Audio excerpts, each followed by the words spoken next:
Bien, bonjour à toutes et à tous. Je voudrais saluer bien sûr Pierre Lachenal, les organisateurs, Madame le maire de Megève, la municipalité, ma collègue Sophie, Sophie Dion, qui vient d'intervenir en sa qualité de députée de la circonscription. Et puis bien sûr nos partenaires au quotidien, celles et ceux avec qui nous bâtissons un peu plus chaque jour la préservation de l'eau potable de nos bassins versants. Et puis à titre personnel, saluer l'ensemble de mes collègues élus. J'ai avec monsieur le maire des Contamines-Montjoie un vice-président du SM3A qui est là, mais également saluer l'ensemble des salariés du SM3A. Alors on m'a demandé, si j'ai bien compris, de vous dire quelques mots très rapides, assurez-vous, sur le volet SDAGE et le volet effectivement évolution de la législation anticipée dans ce bassin versant à travers la compétence maintenant officielle GEMAPI. Je voudrais remercier parce que c'est un combat que je mène depuis maintenant à peu près une quinzaine d'années, l'agence qui a été partenaire et qui est partenaire parce qu'effectivement nous sommes à un tournant et je crois un tournant positif en ce qui concerne les têtes de bassin et les territoires de montagne, tout d'abord à travers le pré-rapport, je crois que c'est comme ça qu'on l'appelle, du futur SDAGE qui va être soumis à enquête publique et où d'ailleurs je vous encourage à aller apporter votre contribution et le cas échéant à soutenir la démarche qui a été engagée. Vous savez comment marchent les enquêtes publiques. Ceux qui sont contents n'y vont pas. Et il n'y a que ceux qui sont contents qui y vont. Ce qui fait qu'à la fin, vous avez un registre des lamentations, alors que tous ceux qui sont satisfaits n'y sont pas allés par définition. Ils sont restés chez eux. Voilà, à titre personnel, et je dis bien à titre personnel, je suis plutôt satisfait du pré-rapport du SDAGE qui nous est soumis au niveau de zones de montagne. Pourquoi ? Parce que pour la première fois est écrit dans ce SDAGE un volet qui, tout d'abord, bien sûr, rappelle l'absolue nécessité de préserver nos milieux, mais au-delà de préserver nos milieux, qu'il faut également s'engager très fortement vers la sécurité des biens et des personnes. C'est-à-dire, en clair, pour la première fois, le risque crue et inondation est très clairement identifié, écrit, et devient une priorité du SDAGE. Vous savez que dans cette logique-là, nous avons toujours défendu que les têtes de bassin, c'est-à-dire l'Arve par exemple, et ses affluents, avaient un comportement particulier. Il y avait certes des enjeux de protection des milieux, mais que nous avions un comportement de nos rivières en tête de bassin qui était complètement et totalement spécifique, en tout cas différent, on peut le dire, d'un fleuve comme le Rhône. Parce que nous avons tout d'abord un charriage des matériaux solides qui est extrêmement important.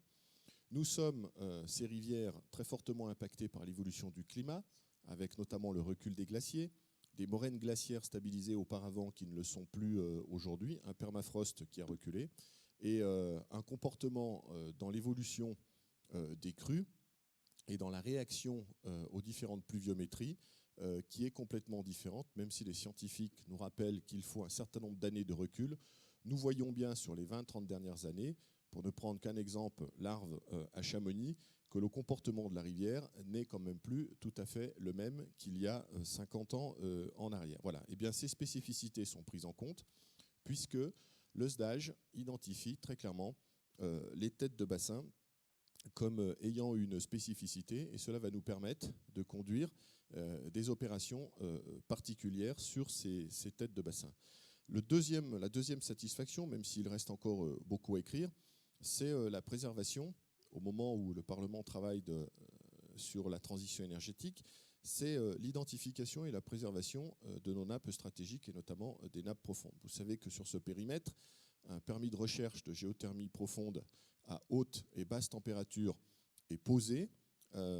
Et donc nous avons réussi au dernier moment, et je remercie là encore le comité de bassin, à introduire une phrase qui devra être étayée dans la version finale pour se poser la question sur, nous sommes bien évidemment toutes et tous favorables aux énergies alternatives. Je suis à titre personnel favorable à ce que la géothermie, j'en suis persuadé, dans les années qui viennent, participe au nouveau mixte énergétique de notre pays et à baisser la part du nucléaire. La question reste néanmoins posée, est-ce que ces techniques d'énergie renouvelable sont adaptées en tout point du territoire et en tout lieu? Je vous rappelle, mesdames et messieurs, qu'il y a consensus pour qu'on ne mette pas des éoliennes partout, qu'on ne mette pas des éoliennes en mer partout, qu'on ne fasse pas des installations hydroélectriques partout. Je pense qu'il en est de même pour la géothermie. Quand on commence à faire des puits à 5 km de profond, je ne suis pas sûr qu'il faille en priorité les faire dans les nappes stratégiques non polluées, à la fois en quantité et en qualité. Elles sont si rares dans notre pays que je crois que cela doit être absolument identifié et préservé. C'est une deuxième satisfaction parce que je pense que la version finale du SDAGE identifiera de nouveau ce point. Voilà. Et puis enfin, l'autre satisfaction, c'est que, vous le savez, modestement, dans ce bassin, sous l'impulsion d'abord de Michel Mélan et des élus de l'époque, et puis de la génération d'élus d'aujourd'hui, nous avons essayé petit à petit d'organiser la réflexion à l'échelle du bassin versant, qui a commencé par la colonne vertébrale, l'Arve, et qui s'est étendue avec une notion de dire que chacun faisant des efforts de son côté, mais que si les efforts sont réfléchis ensemble, on peut imaginer que ce que fera l'un n'aura pas d'incidence sur l'amont et aura des incidences bénéfiques sur l'aval. Voilà. Le législateur en France a enfin décidé de sortir du vide juridique, puisque jusqu'à présent, par définition juridique, personne n'était compétent pour s'occuper des rivières. Je vous la fais court, mais cela veut dire ça. C'est maintenant chose faite. Le législateur a créé la compétence GEMAPI, qui est maintenant clairement identifiée auprès des maires. Et donc les maires ne peuvent plus dire « c'est pas moi, c'est les autres ». Ce sont les maires qui sont compétents en matière de gestion des milieux aquatiques.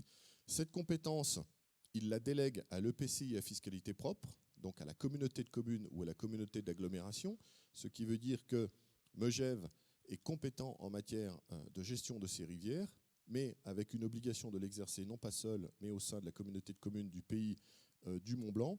Et le législateur a fortement encouragé cette communauté de communes à l'exercer au sein d'un syndicat mixte à l'échelle du bassin versant, afin de bien avoir la vision globale.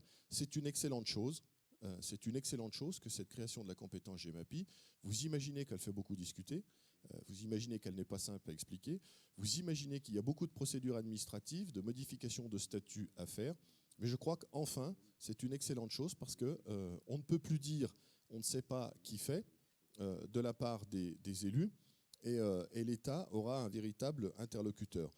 Notre chance ici, sans donner de leçons à qui que ce soit, vous l'avez compris, c'est que 10 ans après que nous ayons mis en place cette vision, le législateur a décidé d'inscrire le schéma dans la loi qui a été inventé et mis en place dans la vallée, puisque nous étions sur le point, et en cours notamment sur ce bassin de vie, de donner la compétence aux EPCI à fiscalité propre.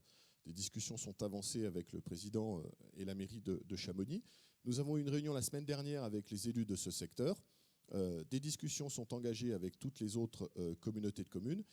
Et le syndicat mixte existe, puisqu'il s'appelle le SM3A. Il regroupe 106 communes et il a le statut de PTB. Et pourquoi pas demain le statut d'EPAGE. C'est ce qui est inscrit dans la loi. Il nous reste, mes chers collègues, à transformer l'essai, c'est-à-dire à modifier tous les statuts pour que toutes les communautés de communes identifient bien la compétence, que l'on fasse le chiffrage financier, et là, c'est là qu'on touche au point dur, puisque c'est bien joli de transférer au SM3A, mais le président du SM3A, s'il se prend tous les ruisseaux, toutes les rivières du jour au lendemain, puis qu'on ne lui donne pas 4 sous pour faire le travail, je ne marche pas sur l'eau. Donc il faut qu'il y ait une discussion pour identifier les besoins, hiérarchiser les priorités et chiffrer tout ceci et regarder avec l'agence, avec la région, le conseil général et l'État, le montage financier sur les 10-15 années qui viennent. Ce travail est en cours et il est bien avancé. Nous avons la chance d'avoir le statut EPTB. Enfin, ça me permettra de me tourner encore plus fortement vers l'État pour que l'État identifie très clairement les enjeux fonciers. Je pense notamment au DPF, puisque nous sommes dans une situation ubuesque dans cette vallée. Depuis maintenant 5 ou 6 ans, nous avons délibéré pour reprendre le DPF à l'État, qui n'est toujours pas capable de l'identifier et dont nous n'avons toujours pas de réponse pour le transférer au SM3A, car la maîtrise du foncier est un enjeu fondamental dans les enjeux des milieux et dans les enjeux pour les crues. Je pense bien évidemment aux espaces de respiration, mais au-delà des enjeux fonciers sur la respiration et sur la protection des milieux, et vous savez que les zones de divagation sont également les zones où percolent pour l'alimentation des nappes phréatiques en eau potable. Il y a, et j'en termine par là, l'enjeu fondamental des digues. À qui appartiennent les digues? Dans quel état se trouvent les digues? Et quels seront les moyens pour les élus ou pour l'État ou pour les opérateurs privés qui possèdent certaines digues de les entretenir et de les mettre à niveau. Nous sommes, mesdames, messieurs, en train de sortir d'un schéma qui consistait à faire une digue et à considérer que jusqu'à 30, 40 ou 50 ans après, c'est-à-dire au moment où il y aurait un incident, on ne remet pas, on ne retourne pas voir la digue. Non, une digue, c'est comme un bâtiment. On ne fait pas une école et on ne retourne pas voir l'école 40 ans après.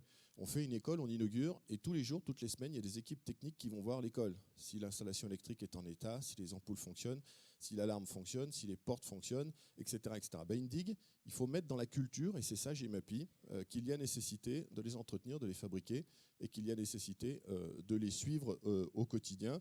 Tout ceci passera par des moyens financiers, très clairement, dans un contexte économique que vous connaissez, dans un contexte de restrictions budgétaires pour les collectivités territoriales. Nous avons, le législateur, été, je crois, courageux, en face de la compétence GEMAPI, ouvert la possibilité par voie réglementaire de créer des financements spécifiques, opération par opération. J'ose espérer, il en est ainsi, la République, ce n'est pas moi qui l'ai faite et c'est sûrement pas moi qui vais faire la suivante. J'ose espérer que la voie réglementaire verra un jour le jour, c'est le cas de le dire, et que le décret qui permettrait de monter en puissance au niveau de la compétence GEMAPI en ouvrant les financements finira un jour par sortir au journal officiel. Je crois que c'est le passage obligé. Voilà ce que je voulais vous dire, mesdames et messieurs. En remerciant l'ensemble des élus du bassin, vous imaginez essayer de mettre d'accord 106 communes, une quinzaine de communautés de communes, supprimer les syndicats, parce que ça veut dire supprimer les syndicats. Supprimer les syndicats, ça veut dire supprimer les présidents. Ça veut dire aussi, sur le plan humain, redispatcher, remobiliser des fonctionnaires territoriaux sur les structures. Ça ne se fait pas comme ça. C'est de l'humain. C'est de l'humain. Il faut le comprendre. Il faut prendre le temps nécessaire. Mais en tout cas, dans ce bassin de vie, je suis fier, tout simplement, très modestement, qu'on ait quand même de l'avance. Je préfère être dans la vallée de l'Arve avec le PTB, le SM3A et l'état de nos discussions que d'être dans des bassins de vie aujourd'hui qui vont tout simplement découvrir ce qu'est GEMAPI et découvrir qu'ils vont devoir faire un syndicat mixte, réunir tout le monde et prendre la compétence. Je pense que nous avons grosso modo une quinzaine d'années d'avance. Eh bien, mes chers collègues, même si ce n'est pas simple et même si quand on parle de sous, on s'étripe, il vaut mieux être dans notre état et il vaut mieux se donner les moyens de garder cette avance. Je vous remercie, excellent colloque.